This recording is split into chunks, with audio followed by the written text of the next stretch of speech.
നമസ്കാരം. സംസ്ഥാനത്ത് ഇന്ന് സ്വർണ്ണവില വീണ്ടും കുത്തനെ ഇടിഞ്ഞു. ഇന്നലെ ഗ്രാമിന് 15,510 രൂപയായിരുന്ന സ്വർണം 1 ഗ്രാമിന് 790 രൂപ കുറഞ്ഞ് 14,720 രൂപയിലെത്തി. ഒരു പവൻ സ്വർണത്തിന് ഇന്നലെ 1,24,080 രൂപയായിരുന്നത് 6,320 രൂപ കുറഞ്ഞ് 1,17,760 രൂപയിലെത്തി. വ്യാഴാഴ്ച കുത്തനെ ഉയർന്ന സ്വർണത്തിന്റെ വില ഒരു പവന് 1,30,360 രൂപയിലെത്തിയിരുന്നു. ഇതിനുശേഷം കഴിഞ്ഞ 2 ദിവസങ്ങളിലായി വില കുത്തനെ ഇടിയുന്ന പ്രവണതയാണ് കാണാൻ കഴിഞ്ഞത്.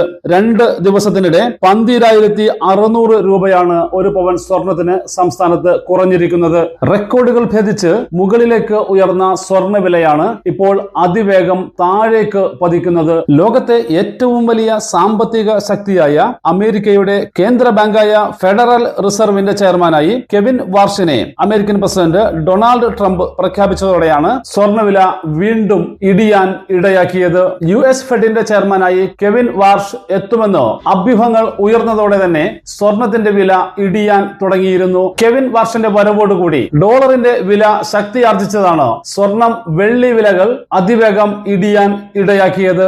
പലിശ നിരക്ക് ഉയർന്ന തലത്തിൽ നിലനിർത്തണം എന്ന അഭിപ്രായക്കാരനാണ് കെവിൻ വാർഷ്. ഇതോടുകൂടി ഡോളറിലേക്ക് വൻതോതിൽ നിക്ഷേപം എത്തിയതാണ് സ്വർണ്ണവില അതിവേഗം ഇടിയാൻ ഇടയാക്കിയത്. നേരത്തെ പലിശ നിരക്ക് കുറയും എന്ന നില വന്നതോടുകൂടി നിക്ഷേപകർ വൻതോതിൽ സ്വർണം വെള്ളി എന്നിവയെ ആശ്രയിക്കുകയായിരുന്നു. ഇതോടുകൂടിയിട്ടാണ് പെട്ടെന്ന് സ്വർണം വെള്ളി വിലകൾ ഉയരാൻ കാരണമായത്. US-ൽ പലിശ നിരക്ക് കുറയുന്നത് സ്വർണ്ണവില മേലോട്ട് ഉയർത്താൻ കാരണമാകും. കാരണം പലിശ കുറയുമ്പോൾ US ഗവൺമെന്റിന്റെ കടപ്പത്രം, US ബാങ്കുകളിലെ നിക്ഷേപം എന്നിവ അനാകർഷകമായി മാറും. ഇവയിലേക്കുള്ള നിക്ഷേപം കുറയുകയും ഇത് ഫലത്തിൽ ഡോളറിനെ ദുർബലമാക്കുകയും ചെയ്യും. ഈ നിക്ഷേപങ്ങൾ പിന്നീട് ചെന്നു ചേരുന്നത് സ്വർണത്തിലായിരിക്കും. കെവിൻ വാർഷ് വരുന്നതോടുകൂടി പലിശ നിരക്ക് കൂടാൻ ഇടയാകും എന്ന സാധ്യത വന്നതോടെ സ്വർണത്തിൽ നിക്ഷേപിച്ചിരുന്നവർ പിൻവലിക്കാൻ തുടങ്ങി. ഇവരുടെ നിക്ഷേപങ്ങൾ ഡോളറിലേക്ക് മാറ്റി. വ്യാഴാഴ്ച രാജ്യാന്തര തലത്തിൽ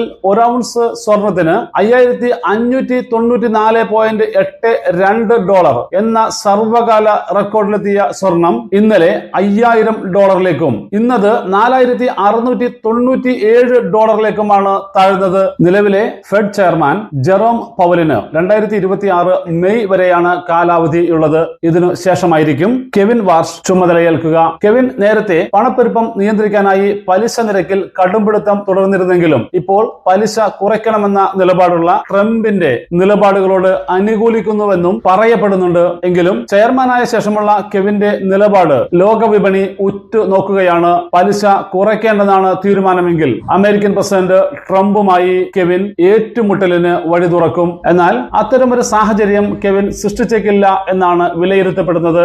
അതുകൊണ്ട് തന്നെ പലിശ നിരക്ക് കുറയ്ക്കാൻ കെവിൻ തീരുമാനിച്ചാൽ സ്വർണ്ണവില വീണ്ടും തിരിച്ചു കയറാനാണ് സാധ്യത.